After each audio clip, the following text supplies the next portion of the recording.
प्रेक्षकांनो, ठरलं तर मग या मालिकेचा आजचा म्हणजे 4 फेब्रुवारीचा भाग तुम्ही ऐकत आहात आणि आजचा एपिसोड जरा उशिरा आला, अर्धा तास, पण भारी आहे, कमाल आलाय. आता येणाऱ्या भागात तुम्हाला दिसणार आहे की प्रियाला कळलंय तिच्या हातावर मेहंदी नसून शेण लागलं, त्यामुळे तिची मेहंदी रंगलीच नाही, पण ती खूप संतापते. मेहंदीवाली जेव्हा निघालेली असते तेव्हा त्या मेहंदीवालीला थांबवून ती साडकन तोंडात मारते. त्यामुळे सायलीला हे सगळं कळलंय. मेहंदीवाली रडत रडत सायलीकडे गेली आहे. आता सायली ठरवते की प्रियाचं आता जास्ती झालंय, आता तिला धडा शिकवल्याशिवाय मी गप्प बसणार नाहीये. सायली आता प्रियाला धडा शिकवण्यासाठी काय करते हे बघणं इंटरेस्टिंग ठरणार आहे. तर प्रेक्षकांनो, ठरलं तर मग या मालिकेच्या भागाची सुरुवात काहीशी अशी झाली आहे. कला आणि अद्वैत आले आजच्या भागामध्ये. आता कलाला आल्या आल्या कुसुम पाणी वगैरे देते आणि मग ह्या दोघी छान सेटल होतात. आता कला म्हणते थँक्यू कुसुम ताई आणि सायलीला म्हणते सायली ताई तू खरंच खूप धीराची आहेस ग. खरं प्रेम कसं असतं ना हे तुझ्याकडून मी शिकतीये. सायली म्हणते अय्या शिकतीये म्हणजे प्रेमात वगैरे पडले की काय तू? सायलीने असं विचारल्यानंतर कला जरा लाजते आणि म्हणते नाही म्हणजे मला ते माहित नाहीये प्रेम आहे की काय. कला पुढे म्हणते प्रेम आहे की काय हे मला माहित नाही, पण ज्याच्याबद्दल वाटतंय ना त्याचा सहवास खूप आवडायला लागलाय मला. कला जेव्हा असं बोलते तेव्हा सायली आणि कुसुम दोघी तिला चिडवतात. असं आहे तर. आणि प्रेक्षकांनो, मला जरा सर्दी झाली आहे बरं. माझा आवाज आजच्या दिवस आणि उद्याचे दिवस सहन, अचानकच भयंकर सर्दी झालीये मला. तर पुढे बघा कला काय म्हणते, बरं सायली ताई यापुढचे सगळे दिवस तुझ्यासाठी खूप महत्वाचे आहेत. तुझ्या आनंदी आयुष्याची सुरुवात मी काढलेल्या मेहंदीपासून होणार आहे.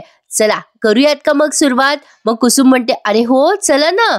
मग आता या दोघी मेहंदी काढायसाठी तयारी करतात. म्हणजे सायली आणि कुसुम तिथे चटई अंथरते कुसुम आणि आता या तिघी जणी मस्तपैकी तिथे छान मांडी घालून बसल्यात मेहंदी काढायसाठी. आज ना प्रेक्षकांनो त्यांनी बराच वेळ मेहंदी कशी काढली हे सुद्धा दाखवलंय. म्हणजे सायलीच्या हातावर 5-1 मिनिटं कला मेहंदी काढतीये हे त्यांनी पूर्ण शूट केलेलं दाखवलंय. आता तिथे सायली बसलीये, कला तिच्या हातावर मेहंदी काढतीये. आता डायरेक्ट जे फायनल मेहंदीचं लुक आहे ना तो मी तुम्हाला दाखवते, कारण त्यांनी एक एक मेहंदी कशी कशी काढली ते सगळं दाखवलंय. तर अशा पद्धतीने कलाने मस्तपैकी ती मेहंदी काढली आहे आणि सायली आणि कुसुम ती मेहंदी निहाळताना आपल्याला दिसतात. सारखी सारखी सायली अशी कलाकडे बघत असते मेहंदी काढताना आणि कला ती मेहंदी काढत असते. असो, मेहंदी छान आहे बरं का, खूप सुंदर काढली आहे सायलीच्या हातावर मेहंदी. तर पुढे बघा काय घडलंय. आता सुभेदारांच्या घरी अद्वैत पोहोचलाय. काल आपण ते बघितलं होतं. आता प्रिया पण खूप एक्सायटेड आहे बरं का प्रेक्षकांनो तिच्या मेहंदीसाठी. प्रिया म्हणत असते चला आपण कोणाची वाट बघतोय, आपण आता मेहंदीला सुरुवात करूया का? कल्पनाताई पण म्हणतात चला पोरीनो, चला चला लवकर सुरुवात करा. प्रिया त्या मेहंदीवालीला म्हणते बघत काय बसलीयस, चला आवर लवकर, ते मेहंदीचे कोण तयार करायला घे ना. आता ती विद्या म्हणते हो बरं. मग आता कल्पनाताई म्हणतात अरे अद्वैत अर्जुन त्याच्या खोलीत आहे बघ, तुला भेटायचं असेल तर जाऊन ये तू. मग अद्वैत म्हणतो हो हो मी जातो अर्जुनला भेटायला, एक महत्वाचा कॉल करायचा आहे मला, तो कॉल झाला की मी जातो अर्जुनकडे. मग कल्पनाताई म्हणतात हरकत नाहीये बेटा, मी तोपर्यंत तुझ्यासाठी चहा पाण्याची व्यवस्था करते. असं म्हणून कल्पनाताई तिथून निघून गेल्यात. आता अद्वैतला ती शेण स्पेशल मेहंदी भरायची आहे कोनमध्ये, त्यामुळे तो जरा तिथे आता म्हणजे तयारीला लागलाय त्याच्या. आता तो फोनवर बोलायचं नाटक करतो आणि एका झाडामागे जातो आणि विद्याला सांगतो जाता जाता म्हणजे मेहंदीवालीला की आता आपल्याला कामाला सुरुवात करायची ना. आणि आता बघा इकडे कलाने सुंदर मेहंदी काढल्यावर कुसुम तिला म्हणते वाग कला तुझ्या हातात सुंदर कला आहे. मग कला म्हणते हो ना, कोणीतरी सांगा रे त्या अद्वैतला. कुसुम म्हणते अरे पण जावई बापू आहेत कुठे? मग ही कला म्हणते चांदेकर, त्याला मी एक खास कामासाठी पाठवलंय, पण तिथे जाऊन याने गोंधळ नको घालायला म्हणजे झालं. सायली म्हणते काय ग कसलं काम? मग कला म्हणते थांब जरा 1 मिनिट. आणि आता ती फोन हातात घेते तेव्हा नेमका अद्वैतचाच फोन तिला येतो कलाला. कला म्हणते बघ त्याचाच फोन मला आलाय. आता कला फोनवर बोलते हॅलो पोहोचलास का तू अर्जुनकडे? कलाने असं विचारल्यानंतर अद्वैत म्हणतो अरे आपलं ठरलं होतं ना की इथे पोहोचल्यावर कॉल करायचा, मी कॉल केला, याचा अर्थ काय होतो मी इथे पोहोचलोय. एवढी साधी गोष्ट तुला कळत नाही का खरे? मग कला म्हणते चांदेकर हो किंवा नाही एवढं उत्तर तू देऊ शकला असतास, इतकं का बोलतोयस यार मला? बरं चांदेकर तुला जी पिशवी दिली होती ती आहे की नाही तुझ्या ताब्यामध्ये? आता अद्वैतने त्या मेहंदीवालीला बोलवलंय ए इकडे ये आणि आता ती बिचारी मेहंदीवाली ती पिशवी घेऊन आली आहे आणि अद्वैत पुढे म्हणतो हो आहे ही पिशवी माझ्याकडे, पुढे बोल. मग आता कला म्हणते त्या पिशवीत जे काही आहे ना ते त्या मेहंदीच्या कोनात भर. अद्वैत म्हणतो काय मी भरायचंय यात सगळं? तुझं मेंदू आणि जीभ यात काही कनेक्शन आहे का ग खरे? मी इथे मेहंदी भरायला आलोय का? मग कला म्हणते, अरे बाबा, पण मी तुला मेहंदी काढायला सांगते का? तुला फक्त सांगते की त्या कोणामध्ये ती मेहंदी भर, आणि बाय द वे ती मेहंदी नाहीच आहे, ते शेण आहे शेण. तुला फक्त त्या कोणामध्ये भरायचंय. आता अद्वैत तिकडनं चिडतो आणि म्हणतो, काय शेण आहे? कला म्हणते, अरे बाबा जरा हळू ओरड, कोणी ऐकलं तर.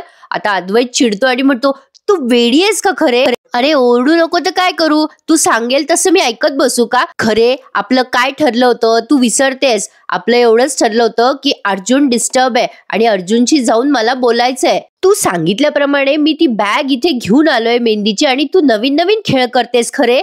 आता तिकडनं कला म्हणते, चांदेकर उगाचच काय वाद घालत बसलायस रे माझ्याशी? मी सांगितलं तेवढं कर ना. बिचारा अद्वैत. या दोघांची नोकझोक अतिशय सुंदर आहे प्रेक्षकांनो. पण मला ना या मालिकेचा रिव्ह्यू देता येत नाहीये, कारण 3 रिव्ह्यू मी ऑलरेडी देते आणि बोलून बोलून माझा घसा दुखतो.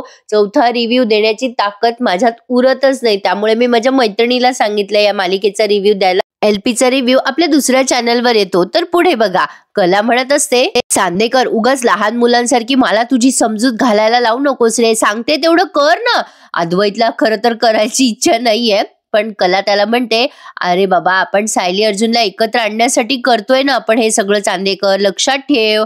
मग चांदेकर तिला म्हणतो अद्वैत की अरे हे तू लक्षात ठेव, हे आपण अर्जुन सायलीसाठीच करतोय, तुझ्यासाठी नाही. तू नको गैरसमज करून घेऊ नको. कला म्हणते, नाही रे बाबा मी नाही गैरसमज करून घेते, पण अर्जुन सायली एकमेकांवरती किती प्रेम करतात, त्यांच्यासाठी तर करायलाच हवं ना आपण. खरं तर त्या तन्वीच्या तोंडाला शेण लावायचं होतं मला, पण आता सध्यापुरतं आपण तिच्या हाताला शेण लावूया, आणि तू पण तुझं तोंड कमी चालव आणि हात जास्ती चालव. आता अद्वैत तिकडनं म्हणत असतो, खरे आता तू. आता कला म्हणते, बस बाबा बस, चल आता कामाला लाग. चांदेकर लवकर जा आणि तो कोण त्या मेहंदीवालीला नेऊन दे भरून. आता अद्वैत तिकडनं म्हणतो, बरं मित्राच्या प्रेमासाठी मला काय काय करावं लागतंय, चल फोन ठेव तू आता. खरे आता या दोघांनी एकमेकांचं संभाषण थांबवलं. छान असते या दोघांची नोकझोक. आणि काय ना प्रेक्षकांनो, हे मुद्दाम असं आजकाल मालिकेमध्ये ट्रेंड चाललाय की कलाकार एकमेकांच्या सिरियलमध्ये येतात, जेणेकरून त्यांचं म्हणजे प्रसिद्धी वाढते आणि दुसरी मालिका बघायला आपण पण प्रेरित होतो. थोडक्यात काय समजायचं ते समजा. तर पुढे बघा. आता अद्वैतने त्या मेहंदीवालीला आवाज दिलाय आणि त्या कोणामध्ये त्याने ते शेण भरलंय, तो आवाज देतो तिला, ए किगडी आहे. आणि आता ती पिशवी देते ती मुलगी, आणि ते कोण जो तिने तयार केलाय तो पण देते अद्वैत जवळ. आता अद्वैतने त्यात शेण जे भरलंय ना ते बघायला फार मजा आली आहे, कारण अद्वैतला प्रचंड कंटाळा येत असतो त्या शेणाचा. काल आपण डिस्कस केलं होतं ना प्रेक्षकांनो की वास येईल वगैरे वगैरे, तर खरंच आज त्यांना प्रचंड वास आला या शेणाचा. पण पुढे काय धमाल घडली आहे ना, त्यासाठी पूर्ण एपिसोड बघत राहा. अद्वैत त्या कोणामध्ये असं शेण भरायचा प्रयत्न करतोय, पण शेणाचा वास इतका तीव्र असतो की त्यामुळे त्याला ते असह्य होत असतं. पण तरी सुद्धा बिचारा अर्जुनच्या प्रेमाखातर ते सगळं करतोय. आता त्याने शेण भरले, हे कमीत कमी 10 मिनिटं रंगवलंय त्यांनी प्रेक्षकांनो. त्याचे एक्सप्रेशन्स कमाल होते, यात काही शंका नाही. आता त्याने ते भरलंय कोणात आणि त्या मेहंदीवाली जवळ दिलंय आणि तिला सांगितलंय काम नीट कर, हे नीट व्यवस्थित ठेवून दे. आता त्या मेहंदीवालीने बिचारीने जे सांगितलं ते केलं, पण कानाखाली बसली हो तिच्या. बघत राहू पुढे काय झालं. अद्वैतने तो कोण तिच्या जवळ दिलाय आता शेणाने गच्च भरून, आणि तिला सांगितलंय दिलेलं काम व्यवस्थित कर आणि ते बंद कर, ते बंद कर, त्याचा वास येतोय ना. मग आता ते चिकटपट्टीने ते कोण पॅक करून टाकते ती. मग अद्वैत म्हणतो, मी जे सांगितलं ते नीट लक्षात ठेवायचं. हे बघ, नवरी मुलीच्या हातावर हीच मेहंदी लावायची, आणि जर कोणाला काही डाऊट आला तर त्यांना सांगायचं की मेहंदी तर आहे, दुसरं काय आहे. चल जा आता, कळलं ना. मग आता ती गेल्यावर अद्वैतच्या हाताचा वास आणखीन तीव्र येत असतो त्याला. तो झाडाला हात पुसतो, झटकतो, पण ते काही वास त्याचा गेला नाही. बहुधा त्याने आतमध्ये जाऊन हँडवॉशने हात धुतले असावेत, ते काही दाखवलं नाही बाबा. पण पुढे बघा काय. अद्वैत आता अर्जुनच्या खोलीत पोहोचलाय. अर्जुनने त्याच्या हाताला जोरात काचेचा ग्लास मारून घेतलाय, जेणेकरून त्याला तन्वीच्या हातची मेहंदी काढताच आली नाही पाहिजे. अद्वैत आल्या आल्या दरवाजा लावून घेतो आणि अर्जुनच्या पाठीवर थाप मारत म्हणतो, काय दोस्त कसा आहेस. दोघंही एकमेकांना मिठी मारतात. अर्जुन म्हणतो, ठीक आहे यार. मग अद्वैत त्याला विचारतो, हाताला काय झालं अर्जुन तुझ्या. अर्जुन म्हणतो, काही नाही यार, त्या तन्वीला तिच्या नावाची मेहंदी माझ्या हातावर काढायची होती, पण मी कशाचा काढू देतोय तिला मेहंदी. ये ना तू, बस ना अद्वैत. आता अर्जुन अद्वैतला बसायला सांगतो तिथे आणि म्हणतो, कॉफी घेशील का. अद्वैत म्हणतो, ए बाबा, अरे कॉफी वगैरे काही प्यायला नाही आलोय मी अर्जुन, मी तुझ्याशी बोलायला आलोय. तू अपसेट आहेस ना? अर्जुन म्हणतो, हो यार, तुला तर माहितीच आहे सगळं. अद्वैत म्हणतो, मग तू विचार का करत नाहीयेस अर्जुन? तुला नको असलेलं लग्न थांबव की. अर्जुन आता थोडा सिरियस झालेला असतो आणि म्हणतो, अरे अद्वैत, मला पूर्णाजीच्या तब्येतीचा विचार करायला हवा. अद्वैत म्हणतो, पण पूर्णा आजी तर ठीक आहेत ना रे आता? अद्वैत म्हणतो, नाही रे, जरा धोका आहेच आणि अश्विनने सांगितलंय की आपण रिस्क नाही घेऊ शकत पूर्णाजीच्या तब्येतीविषयी. पण मिसेस सायलींना मी त्यांचं आयुष्य जगायला मोकळं केलंय रे अद्वैत, त्यांना कशाला अडकून ठेवू मी माझ्यामध्ये. मग अद्वैत म्हणतो, अरे अर्जुन, पण म्हणून तू तुला न आवडणाऱ्या मुलीसोबत लग्न करणार का? आणि तुझ्या आयुष्याची तू माती करणार का? तुलाही माहितीये माझं लग्न माझ्या मनाविरुद्ध झालं होतं, त्याचे काय परिणाम होतात हे तुला माहितीये अर्जुन. अरे माझं जरा वेगळं होतं, म्हणजे मी ज्या मुलीवर प्रेम करत होतो ती मुलगी लग्नातनं पळून गेली. पण तुमच्या दोघांचं तसं नाहीये ना रे. तुझं आणि सायली वहिनीचं एकमेकांवर किती प्रेम आहे, मग तू कशाला आगीत उडी घेतोयस रे बाबा. अर्जुन आता शांतपणे अद्वैतला उत्तर देतो, अरे अद्वैत, तू जे काही केलंस, म्हणजे खरे वहिनीशी तू लग्न केलंस ते तुझ्या आबांच्या तब्येतीसाठी ना? मी पण एक्झॅक्टली तेच करतोय. अद्वैत म्हणतो, अरे नाही रे, या सगळ्या गोष्टींमध्ये खूप फरक आहे. ती खरे माझ्या डोक्यात जात असली ना तरी माझ्या आबांच्या दृष्टीने ती परफेक्ट सून आहे त्यांची. आमचे एकमेकांसोबत जरी पटत नसलं ना तरी खरे घरात सगळ्यांसोबत पटवून घेते रे. माझ्या बरोबर ती किती दुष्टपणा करत असली ना तरी सुद्धा ती खरे ना माझी खरे खूप जेन्युइन आहे रे. आम्हाला हे मान्य करावं लागतंय. पण तू तन्वीबद्दल हे सगळं बोलू शकतोस का अर्जुन? अर्जुन म्हणतो, नाही रे अद्वैत, हे मी बोलूच शकत नाही, अजिबात नाही. मग हा अद्वैत म्हणतो, मग ती सायली वहिनीची जागा कशी काय घेऊ शकेल? आता अर्जुन त्याच्याकडे एक क्षण बघतो आणि खूप इमोशनल आणि सिरियस होतो आणि म्हणतो, नाही रे अद्वैत, ती माझ्या सायलीची जागा कधीच घेऊ शकणार नाहीये. अर्जुन आता हे सगळं खूप मनापासून बोलतोय. तो उठून उभा राहतो आणि म्हणतो, माझ्या मनातली माझ्या मिसेस सायलीची जागा या जगात कोणीच घेऊ शकत नाही. हे लग्न मी फक्त आणि फक्त पूर्णाजीसाठी करतोय, माझ्या पूर्णाजीच्या इच्छेखातर. पण माझं प्रेम माझी सायलीच आहे. माझं प्रेम आजही मिसेस सायलींवर आहे, कालही होतं आणि कायम मिसेस सायलींवरच राहणार. अर्जुनने त्याचा पक्का निर्धार केलाय. आता प्रेक्षकांना पुढचे एपिसोड बघायला मजा येणार आहे, कारण एक गोष्ट मला आज खटकली ती मी शेअर करते. खरं तर अद्वैत तिथे आलाय तर अद्वैतच्या हाताने सायलीला निरोप पाठवता आला असता की ती आता अर्जुन सोबत लग्न करतीये, सगळे विधी करतीये, एवढं कॉम्प्लिकेटेड करायची गरज नव्हती, असं माझं एक मत आहे बाबा प्रांजळ. असो, तर आता अद्वैतने ते सगळं ऐकलंय आणि अद्वैत खूप इम्प्रेस होतो अर्जुनवर आणि म्हणतो, असं असेल ना अर्जुन, तर ही तन्वी तुमच्या दोघांच्या प्रेमाच्या आड कधीच येणार नाही, हा मी तुला शब्द देतो. मला अजून आतून असं वाटतंय, अरे काहीतरी चमत्कार होईल आणि सायली वहिनीच तुझी बायको राहील, हो की नाही? आता असं म्हणून दोघेही मित्र एकमेकांना ऑल द बेस्ट देतात. आता त्याच्या हाताला चांगलंच लागलंय प्रेक्षकांना अर्जुनच्या, आणि आता अर्जुन त्याला दाखवतो की माझ्या हाताला लागलाय, म्हणजे हातात हात घालत असतात ना ते असं ऑल द बेस्ट करण्यासाठी. पण आता हाताला लागल्यामुळे दोघं एकमेकांना मिठी मारतात. भारीच दाखवलाय आजचा भाग. अर्जुन खूप इमोशनल झालेला आहे प्रेक्षकांनो. पुढे काय होईल हे अर्जुनला काही माहिती नाहीये, पण आता सायली प्रयत्न करतेय की अर्जुन पर्यंत तिचा निरोप पोहोचावा. खरं तर अद्वैत अगदी सोपं माध्यम होतं, पण बघू पुढे बघायला मजा आली नसती ना, मग सस्पेन्स आहे बाबा. तर आता इकडे बघा, प्रिया त्या मेहंदीवालीला आवाज देते, ए विद्या, आवर न ग, झाले का तुझे कोण तयार, किती वेळ लावतेस ग? प्रिया म्हणत असते त्या मेहंदीवालीला, लवकर काढ गो मेहंदी माझ्या हातावर, माझी मेहंदी अशी काळी शार रंगायला हवी, सगळ्यांना कळेल ना अर्जुनचं किती प्रेम आहे माझ्यावर ते. आणि हो, सगळ्यात महत्वाचं म्हणजे मध्ये ठळक नाव काढ, अर्जुन, ते सगळ्यांना दिसायला हवं. मग आता ती विद्या मेहंदी काढते प्रियाच्या हातावर. आता ती प्रिया म्हणते, अगं बघत काय उभी आहे, बैस ना पटकन, खाली काढ मेहंदी. मग आता यांची सुरुवात झाली आहे बरं का मेहंदी काढायला. आणि पुढे बघा प्रेक्षकांनो काय मजा घडली आहे. प्रिया खूप एक्सायटेड आहे आता तिच्या मेहंदीसाठी, आणि आता त्यांच्या गप्पा छप्पा रंगत रंगत मेहंदी काढणं चालू आहे. प्रियाची तर आत्ताशी मेहंदी काढायला सुरुवात झाली आहे, पण सायलीची मेहंदी काढून झाली आहे. सायली कलाला म्हणते, कला, किती सुंदर मेहंदी काढली आहेस ग माझ्या हातावर. आता कुसुम म्हणते, आता कसं नव्या नवरीसारखा हात शोभून दिसतोय. कला म्हणते, आणि सायली, मेहंदी खूप छान रंगणार आहे तुझ्या हातावरची. जेवढं जास्त नवऱ्याचं प्रेम ना तेवढं जास्त मेहंदीचा रंग असतो. अगं बाई, असं काही असतं का हो प्रेक्षकांनो खरंच? आपल्याला काही माहित नाही बाबा. पण पुढे बघा, आता कुसुम म्हणते, "अगं कला, तू जेव्हा कोल्हापूरला जाशील ना, तेव्हा अंबाबाईला प्रार्थना कर माझ्या सायलीसाठी, की माझ्या सायलीचं आयुष्य छान जावो आणि माझी सायली सुखात राहो." कला म्हणते, "हो कुसुमताई, मी नक्की प्रार्थना करेल. देवी आई कायम लेकरांच्या पाठीशी असते. अर्जुन आणि सायलीचं एवढं प्रेम आहे ना एकमेकांवर, की हे प्रेमच त्या दोघांच्याही दुःखावर मात करेल. हो की नाही सायली?" मग सायली स्माइल करून कलाला रिस्पॉन्स देते. मग आता कला म्हणते, "सायली, पायावर पण काढूयात हं मेहंदी." आणि आता यांची पायावर सुद्धा मेहंदी काढणं सुरुवात झालेली आहे सायलीची. पण इकडे बघा, प्रिया आता तिच्या हातावरची मेहंदी न्याहाळत असते. पण अस्मिता म्हणते, "काय छान काढली ग मेहंदी हिने, मस्त."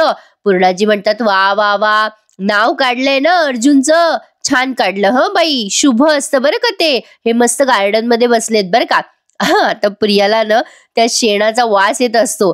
प्रिया अस्मिताला म्हणते, "ए अस्मिता, तुला घाणेरडा वास येतोय का ग?" मग आता इथे असलेल्या सगळ्यांनाच वास येतोय प्रेक्षकांनो. अस्मिता वास घेते आणि म्हणते, "येतोय थोडा, पण काय माहिती ग कशाचा वास आहे?" मग आता त्या कल्पनाताई मध्येच म्हणतात, "ए विद्या, अगं आमच्या हातावर पण मेहंदी काढ, प्रतिमाच्या हातावर, माझ्या, अस्मिताच्या, पूर्णाईच्या." पण प्रतिमा त्या म्हणतात मध्येच, "पूर्णाई, मी मेहंदी नाही काढली तर चालेल का हो?" आता प्रिया लगेच प्रतिमा आत्याकडे रागाने बघायला लागते. पूर्णाजी म्हणतात, "का ग प्रतिमा?" मग प्रतिमा आत्या मनात विचार करतात, ह्यांना कसं सांगू, माझ्या मनात इच्छाच होत नाहीये मेहंदी काढायची. मग आता रविराज जरा असे सस्पेशियस बघायला लागतात प्रतिमा आत्याकडे. प्रतापराव म्हणतात, "काय झालं ग प्रतिमा?" मग प्रतिमा आत्या काहीतरी कारण देतात बरं का, आणि म्हणतात, "सगळ्यांच्याच हातावर मेहंदी असेल ना, काम करायला कोणाचे तरी हात मोकळे नको का?" मग आता पूर्णाजी हसतात आणि म्हणतात, "अगं प्रतिमा, कामाचं काय, कामं होत राहतील. अगं पण तू मुलीची आई आहेस, तुझ्या हातावर मेहंदी नको का बाई?" मग आता प्रतिमा त्या आपलं त्यांनी सांगितलं तसं हो हो चालेल म्हणून हो म्हणतात. मग रविराजांना असं वाटतं की नाहीये बाबा प्रतिमाची इच्छा. मग ते म्हणतात की, "पूर्णाई, मला असं वाटतं की हे सगळं ज्याच्या त्याच्या हौसेचं असतं ना, तिला नसेल आवडत तर राहू द्या." पूर्णाजी म्हणतात, "ठीक आहे, हरकत नाहीये." मग अस्मिता म्हणते, "चालेल चालेल, ए आत्या, आम्हाला भुका लागल्या ना की तू आम्हाला भरव हं तुझ्या हाताने." मग प्रतिमा आत्या स्माइल करून सांगतात, "हो चालेल." आता प्रियाला जो वास येतोय ना तो खूप तीव्र झालाय शेणाचा. प्रतापराव पण म्हणतात, "तन्वी, तू मगाशी म्हणली होतीस ना, खरंच वास येतोय ग कसला तरी." कल्पनाताई पण म्हणतात, "हो खरंच, वास येतोय कसला तरी." प्रिया म्हणते, "आता ना एवढा वास तीव्र झालाय ना की असह्य होतंय मला." मग आता रविराज म्हणतात, "शेणासारखा वास येतोय ना?" मग प्रतापराव म्हणतात, मला पण असंच वाटतंय." मग प्रिया म्हणते, "कुठे कोणाच ठाऊक हा घाण वास." मग सहज या पूर्णाजीला ते झाडामागून वास येतोय असं फील होतं. मग झाडाच्या मागे ती पिशवी टाकून दिलेली असते अद्वैतने, ती पिशवी दिसते प्रतापरावांना. ते म्हणतात, "शी शी शी, अगं पूर्णाई, कोणीतरी इथे शेणाची पिशवी टाकलीये बघ." "बरं बरं, मी साफ करायला सांगतो." मग आता लगेच विषय डायव्हर्ट होतो. अस्मिता म्हणते, "ए तन्वी, तू साखरेचं पाणी लाव या मेहंदीला, मग ही मेहंदी अजून रंगेल छान. नाही रंगली ना बाई मेहंदी तर सगळेजण तुला चिडवायचे, तुझं आणि तुझ्या नवऱ्यावरचं एकमेकांचं प्रेम कमी आहे म्हणून." अस्मिताईच्या जखमेवर मीठ चोळते. आता प्रिया तोंड कसं तरी करते अस्मिताकडे बघून. असो, तर पुढे आता यांचे बरेच विधी रंगते. पण आता या एपिसोडचा हा शेवटचा सीन आहे. आता ही सायली कुसुमताईला म्हणत असते, "ए कुसुमताई, तू म्हणाली होतीस जेवढं माझ्या नवऱ्याचं प्रेम जास्ती तेवढी माझी मेहंदी रंगेल. बघ ना ग, यांचं नाव किती ठळक दिसतंय ना मेहंदीमध्ये." मग कुसुम पण म्हणते, "हो ग सायली, खूप छान रंगलीये तुझी मेहंदी." आणि पुढे कुसुमला टेन्शन आलंय जरा. सायली म्हणते, "काय झालं ग कुसुमताई?" कुसुम म्हणते, "अगं सायली बाई, मला ना म्हणजे माझ्या मनाची काळजी काही जाईना बाई." सायली म्हणते, "का ग कुसुमताई, काय झालं?" आता कुसुम म्हणते, "अगं सायली, तिकडे अर्जुनला काहीच माहिती नाहीये, तू इथे हे सगळं करतेस." सायली म्हणते, "बरोबर आहे तुझं कुसुमताई, अगं मला पण लवकरात लवकर ह्यांच्याशी बोलायचंय." कुसुम म्हणते, "पण तुला कुठे पोहोचता येते अर्जुन पर्यंत, तू कशी पोहोचशील?" आता कुसुम जरा विचार करते आणि म्हणते, "मला तर वाटतं सायली की तू न जबरदस्ती त्यांच्या घरातच शिर आणि त्यांना सांग की मी इथून हलणारच नाही." सायली हसते आणि म्हणते, "अगं कुसुमताई, असं कसं करता येईल? अगं मला आधी ह्यांच्याशी बोलायला हवं, मगच मला तिथे सगळ्यांशी बोलता येईल ना. शिवाय मला त्या घरात कोणाचीच साथ नाहीये कुसुमताई. पण तरी सुद्धा मी यांच्या मनाविरुद्ध जाऊन लग्न करतेय. आता हे कसं करायचं, काय करायचं, हे खरं तर खूप अवघड आहे. पूर्णाजीच्या तब्येतीची पण काळजी घ्यायला हवी. यांनी पूर्णाजीला वचन पण दिलंय. आता या सगळ्या गोष्टी कशा म्हणून घ्यायच्या, काय करायच्या, कशा करायच्या, अशा अनेक गोष्टी कुसुमताई आहेत ग. मला फक्त एकदा यांच्याशी बोलता आलं की मग सगळ्या गोष्टी नीट होतील बघ. मग आम्ही दोघं मिळून सगळं काही ठीक करू. मग आता कुसुम म्हणते, थोडक्यात काय, तू अर्जुनला भेटायचे प्रयत्न करत राहणार ना, आणि लग्नाचे विधी सुद्धा करणार. कुसुम म्हणते हो, सॉरी, सायली म्हणते हो कुसुमताई, माझ्याकडे वेळ खूप कमी आहे आता. आता एकदा का यांना मी भेटले ना की मग सगळं ठीक होईल बघ. कुसुम म्हणते, सायली मग आता पुढचा प्रयत्न काय करणार आहेस? आता कुसुमने असा प्रश्न विचारल्यानंतर सायली आता अशी सायलेंट झाली आहे. म्हणजे आता प्रेक्षकांना मजा येणार आहे पुढचा ट्रॅक बघायला, कारण आता सायली अर्जुनला चोरून चोरून भेटणार आहे प्रेक्षकांना. आता याचे प्रोमो वगैरे तुम्ही बघितलीच असतील. म्हणजे सायली ग्रीन साडीमध्ये अर्जुनला जाऊन भेटते आणि प्रियाला सुद्धा अद्दल घडवते. कशी घडवते, काय घडवते, यासाठी बघत राहा. ठरलं तर मग. आणि प्रेक्षकांना आपला रिव्ह्यू आवडत असेल तर एखादा लाईक करायला, आणि ज्यांनी अजूनही चॅनल नसेल सबस्क्राईब केले त्यांनी प्लीज प्लीज प्लीज माझे चॅनल सबस्क्राईब करायला विसरू नका. येणारे भाग इंटरेस्टिंग आणि मजेशीर असतील यात शंका नाही. आणि येत्या रविवारी तर म्हणे 3 तासाचा भाग आहे. बाप रे बाप, आता काय काय दाखवतील आणि काय काय नाही, खूपच उत्सुकता ताणून धरण्यात आलेली आहे. बघूयात पुढे काय घडतंय. पण आता झालंय असं की प्रियाला कळलंय की तिच्या हातावर मेहंदी लागलेली नसून शेणच लागलेलं होतं. त्यामुळे ती खूप संतापते. अस्मिता म्हणते, हे काय,